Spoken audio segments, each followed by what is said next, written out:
Сарматтардың саяси тарихы. Сарматтар мен скифтер.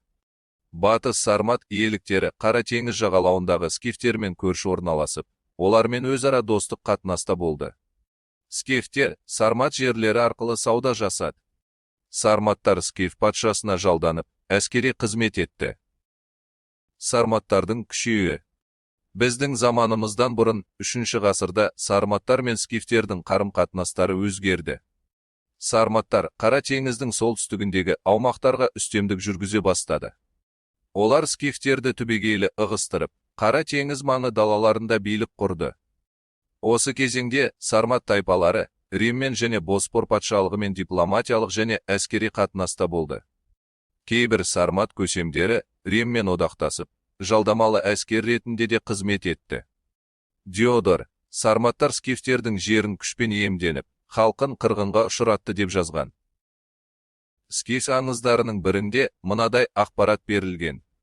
10 000 салт атты сармат әскері бізге шабуыл жасады. Ал жаяу әскері одан 3 есе көп болды. Олар кенеттен шабуыл жасағандықтан, барлығымыз қаштық, көп жауынгеріміз қаза тапты, кейбіреулерін тірідей әкетті. Сарматтар тұтқындарды жинап, шатырларды тонап, көптеген арбаларды олжа қылды. Нәтижесінде Шығыс Еуропа далалары мен Солтүстік Кавказ аумағы енді Скифия емес, Сарматия деп атала бастады. Сармат билеушілері өз биліктерін нығайту үшін халықаралық сауданың дамуына мүдделі болды. Қара теңіз жағалауындағы грек қалаларының дамуын қолдады.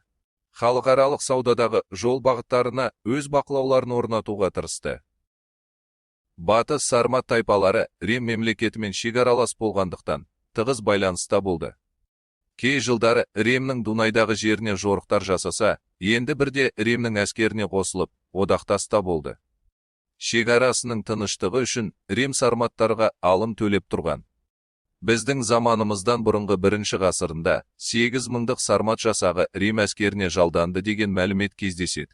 Шығыс сарматтары алдыңғы Азиямен тығыз байланыста болды.